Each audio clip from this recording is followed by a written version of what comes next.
Assalamualaikum warahmatullahi wabarakatuh. Halo anak-anak, bagaimana kabar kalian hari ini? Alhamdulillah, luar biasa, Allahu Akbar.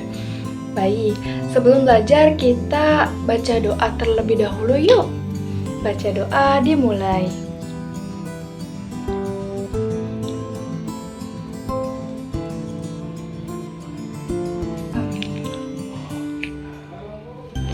Oke, sebelum belajar kita tepuk semangat dulu yuk. Tepuk semangat. Semangat. Semangat. Nah, karena kalian udah semangat untuk belajar, Ibu mau coba nanya dulu. Kira-kira di antara kalian siapa yang pernah melihat orang membagikan beras atau uang menjelang Idul Fitri? Ayo, siapa yang pernah? Nah, kira-kira mengapa ya orang-orang itu melakukan hal tersebut? Ada yang tahu? Betul, hal itu namanya zakat fitrah. Nah, hari ini kita akan belajar tentang zakat fitrah. Apa itu zakat fitrah? Lalu, apa sih dasar atau dalil zakat fitrah ini? Dan bagaimana ketentuan zakat fitrah ini?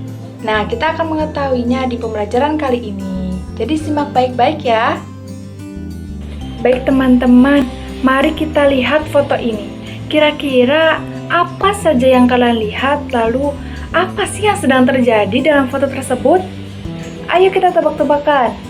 Ayo kita tebak dulu apa yang kalian lihat di situ. Betul, beras. Ada banyak sekali ya berasnya. Lalu apa lagi? Betul, banyak sekali orangnya. Nah, tempatnya di mana tempatnya? Betul, di masjid. Nah, dari info tersebut, apa yang bisa kalian simpulkan? Apa yang sedang terjadi di dalam foto tersebut itu? Coba tuliskan pendapat kalian di kolom komentar.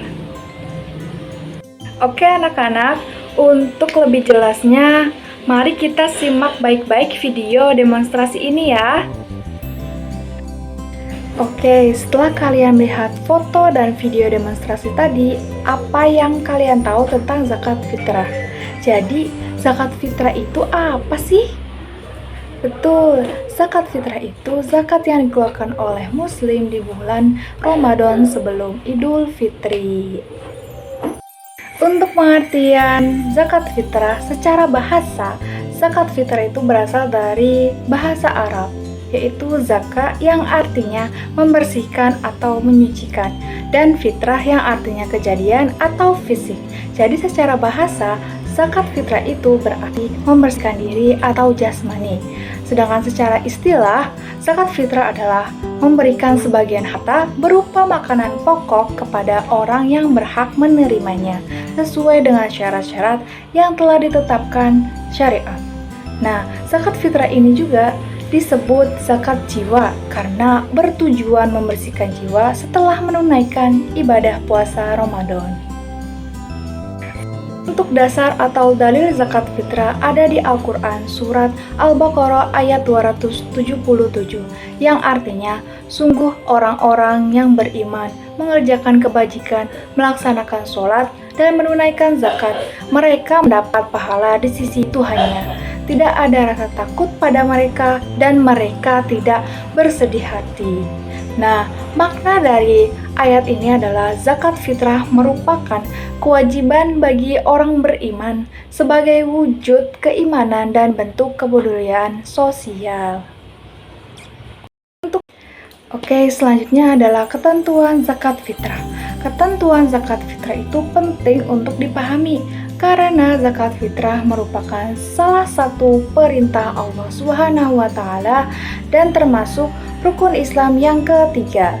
Kewajiban ini berlaku bagi seluruh umat Islam, baik kaya maupun miskin, laki-laki maupun perempuan, dewasa maupun bayi. Oleh karena itu, mari kita pelajari ketentuan zakat fitrah ini. Yang pertama ada hukum zakat fitrah. Nah, berdasarkan Al-Quran dan hadis, membayar zakat fitrah itu hukumnya wajib bagi setiap muslim yang mampu. Hal ini diperintahkan untuk menyucikan jiwa dan memberikan bantuan kepada mereka yang membutuhkan. Yang kedua, ada rukun zakat fitrah. Pelaksanaan zakat fitrah ini memiliki beberapa rukun yang harus dipenuhi, yaitu 1. Niat. Orang yang membayar itu harus meniatkan zakat fitrah karena Allah Subhanahu wa Ta'ala. Yang kedua, orang yang mengeluarkan zakat itu wajib bagi setiap muslim yang memenuhi syarat.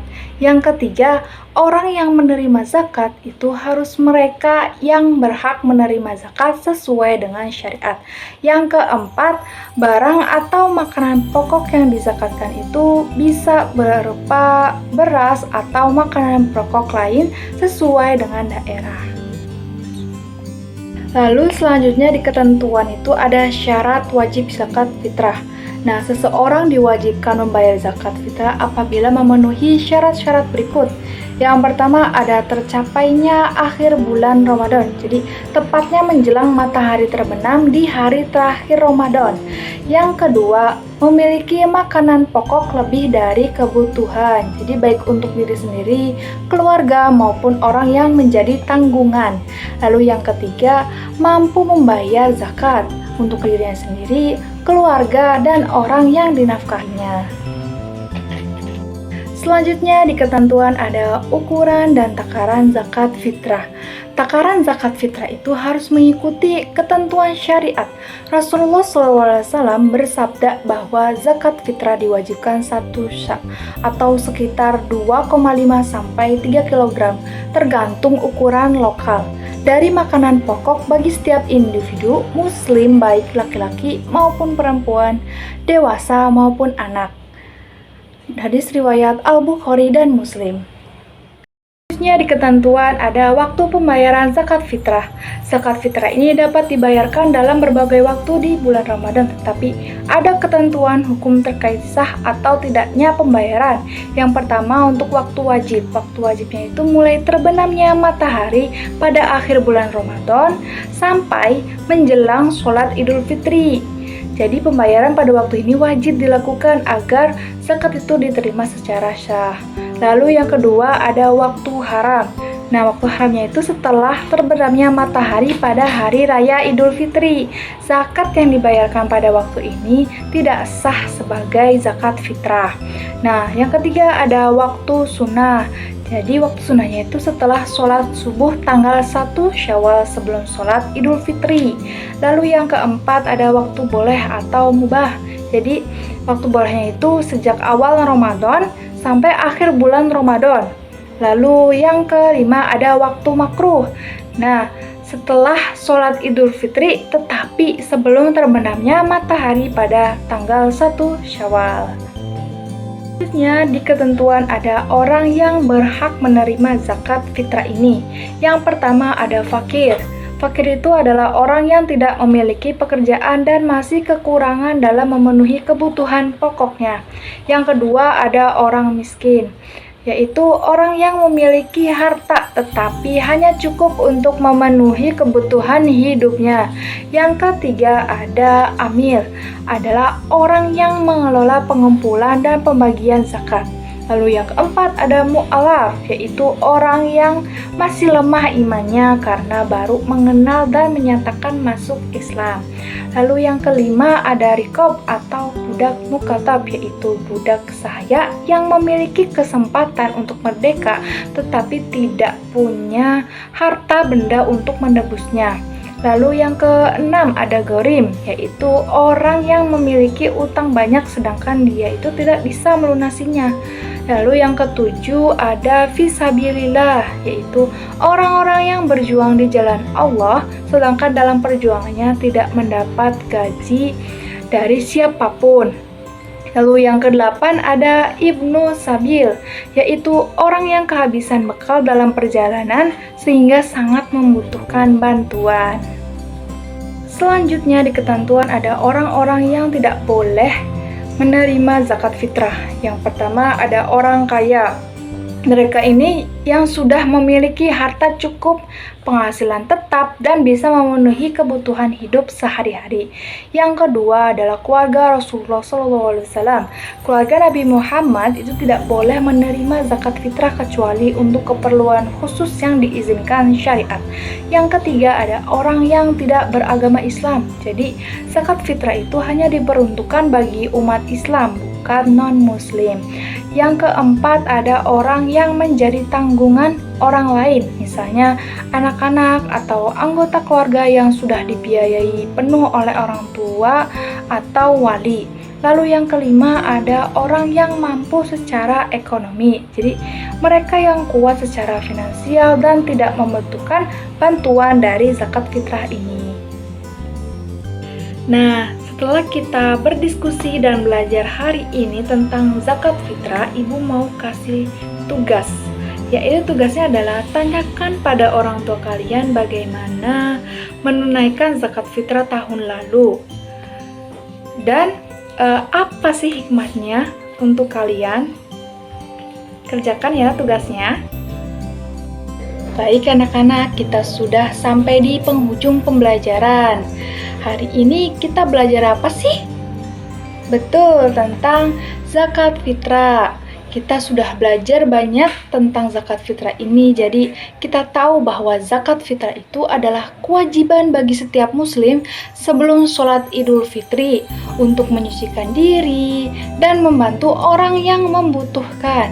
Kita juga sudah melihat bagaimana zakat fitrah itu dibayarkan dan dibagikan kepada orang-orang yang membutuhkan. Jadi, zakat fitrah itu bukan hanya kewajiban ya anak-anak, tapi juga bentuk kepedulian dan rasa syukur kita. Baik, semoga pelajaran hari ini membuat kita lebih paham dan lebih peduli sesama manusia. Mari kita tutup pelajaran dengan membaca hamdalah. Alhamdulillahirabbil alamin. Semoga pembelajaran hari ini bermanfaat untuk kalian ke depannya. Cukup sekian pembelajaran hari ini. Wassalamualaikum warahmatullahi wabarakatuh.